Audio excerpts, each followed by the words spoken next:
সদৌ তামুলপুৰ জিলা কোচ ৰাজবংশী ছাত্ৰ সন্থাৰ উদ্যোগত আৰু তামুলপুৰ জিলা কোচ ৰাজবংশী মহিলা সমিতিৰ সহযোগত তামুলপুৰত 3 ঘণ্টীয়া অৱস্থান ধৰ্মঘট। তামুলপুৰ জিলা সদৰস্থ প্ৰয়াত লেহু বড়ো ক্ষেত্ৰত এই অৱস্থান ধৰ্মঘট। কোচ ৰাজবংশী জনগোষ্ঠীক ঐতিহাসিক পৃথক কমতাপুৰ ৰাজ্য গঠন কৰা, কোচ ৰাজবংশী জনগোষ্ঠীক জনজাতিকৰণ কৰাৰ দাবীত 3 ঘণ্টীয়া অৱস্থান ধৰ্মঘট।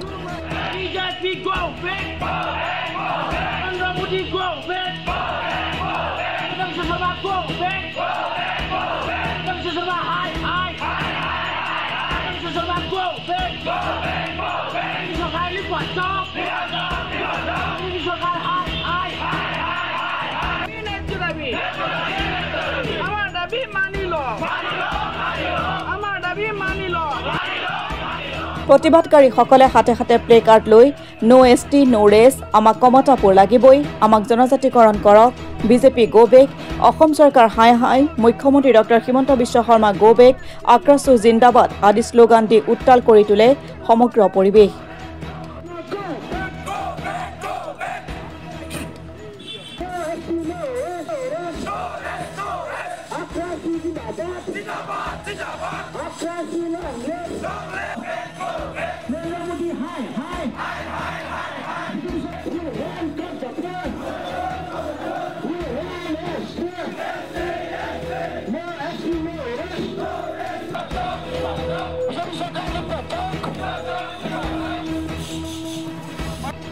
আজি যুগ যুগ ধৰি আসলতে কোচ ৰাজবংশীসকলক অসম চৰকাৰ তথা কেন্দ্ৰীয় চৰকাৰখনে সদায় প্ৰতাৰণা কৰি আহিছে।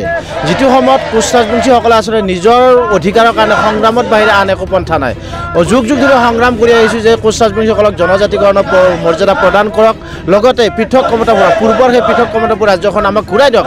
কিন্তু চৰকাৰখনে নিৰ্বাচনৰ আগমুহূৰ্তত প্ৰতিশ্ৰুতিসমূহ দিয়ে, কিন্তু প্ৰতিশ্ৰুতি দিয়াৰ পিছতো কিন্তু কোনো এটা কাৰণত কোচ ৰাজবংশীসকলক জনজাতিকৰণৰ মৰ্যাদা প্ৰদান কৰাৰ ক্ষেত্ৰত কোনো ধৰণৰ পদক্ষেপ গ্ৰহণ নকৰে আৰু পৃথক কমতাপুৰ গঠনৰ ক্ষেত্ৰতো কোনো ধৰণৰ পদক্ষেপ গ্ৰহণ কৰা দেখা নাযায়। তাৰ বিপৰীতে কিন্তু অসম তথা কেন্দ্ৰীয় চৰকাৰখনে কোচ ৰাজবংশীসকলক আভুৱা ভৰাবলৈ কিছুমান নেতা পালি নেতাৰ লাভালাভৰ বাবে কিছু আচলতে উন্নয়ন পৰিষদে হওক বা KCৰ দৰে বস্তু দি কোচ ৰাজবংশীসকলক আচলতে প্ৰতাৰণা কৰি আহিছে। আচলতে অসম চৰকাৰ তথা কেন্দ্ৰীয় চৰকাৰখনে বুজা উচিত যে বাঘে ভোকত মৰিব পাৰে, কিন্তু বাঘে কেতিয়াও ঘাঁহ নাখায়। কোচ ৰাজবংশীসকলো তেনেকুৱা যে কোচ ৰাজবংশীসকলে কেতিয়াও জনজাতিকৰণৰ মৰ্যাদা আৰু পৃথক কমতাৰ দাবীৰ বাহিৰে বা পৃথক কমতাপুৰ ৰাজ্য নিদিয়ালৈকে আৰু জনজাতিকৰণৰ মৰ্যাদা নিদিয়ালৈকে কোচ ৰাজবংশীসকল কেতিয়াও শান্ত নহয় আৰু কোচ ৰাজবংশীসকলে এনেদৰে সদায় আন্দোলন কৰি যাব যেতিয়ালৈকে জনজাতিকৰণৰ মৰ্যাদা নাপায় আৰু যেতিয়ালৈকে পূৰ্বৰ সেই পৃথক কমতাপুৰখন ঘূৰাই নাপায়। প্ৰতিবাদস্থলীৰ পৰা অসম চৰকাৰ তথা বিজেপি নেতৃত্বাধীন চৰকাৰখনক সকীয়াই দিব বিচাৰিছোঁ তথা হিমন্ত বিশ্ব শৰ্মাক সকীয়াই দিব বিচাৰিছোঁ। যদি অনতি বিলম্বে কোচ ৰাজবংশীসকলক জনজাতিকৰণৰ মৰ্যাদা প্ৰদান নকৰে আৰু পৃথক কমতাপুৰখন পূৰ্বৰ কমতাপুৰখন কোচ ৰাজবংশীসকলক ঘূৰাই নিদিয়ে, তেতিয়াহ'লে অনাগত যি 26ত আচলতে বিজেপিয়ে অসম দখল বা অসম চৰকাৰ গঠন কৰাৰ সপোন দেখি আছে। এই সপোন আমি কোচ ৰাজবংশীসকলক কেতিয়াও তেখেতসকলৰ সপোন দিঠক হ'বলৈ নিদিওঁ।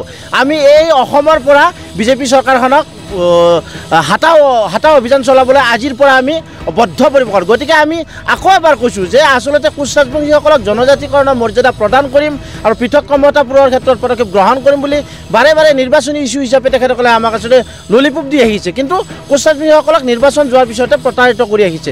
গতিকে আমি সদৌ কোচ ৰাজবংশী ছাত্ৰ সন্থাৰ আজি এই প্ৰতিবাদস্থলীৰ পৰা সকীয়াই দিব বিচাৰিছোঁ। পুনৰবাৰ কৈছোঁ যে কোচ ৰাজবংশীসকলক আচলতে জনজাতিকৰণৰ মৰ্যাদা প্ৰদান কৰিব লাগে আৰু পৃথক কমতাপুৰৰ পদক্ষেপ গ্ৰহণ কৰিব লাগে, কিন্তু তাকে নকৰি সৰু সুৰা কিছুমান কোচ ৰাজবংশীক আভুৱা ভৰা আঁচনিৰে প্ৰতাৰিত কৰি আহিছে। এই ক্ষেত্ৰত কিন্তু সদৌ কোচ ৰাজবংশী ছাত্ৰ সন্থা কেতিয়াও সন্তুষ্ট নহয় আৰু এই সংগ্ৰাম অব্যাহত থাকিব যেতিয়ালৈকে জনজাতিকৰণৰ মৰ্যাদা প্ৰদান নকৰে আৰু পৃথক কমতাপুৰৰ ক্ষেত্ৰত পদক্ষেপ গ্ৰহণ নকৰে। আকৌ কৈছোঁ বাঘে ভোকত নাখাই মৰিব, কিন্তু কেতিয়াও বাঘে ঘাঁহ নাখায়। গতিকে কোচ ৰাজবংশীসকলে যেতিয়ালৈকে জনজাতিকৰণৰ মৰ্যাদা নাপায় আৰু পৃথক কমতাপুৰ ঘূৰাই নাপায়, তেতিয়ালৈকে এই চৰকাৰখনৰ বিৰুদ্ধে সদায় প্ৰতিবাদ কৰিবলৈ আমি কুণ্ঠাবোধ নকৰোঁ।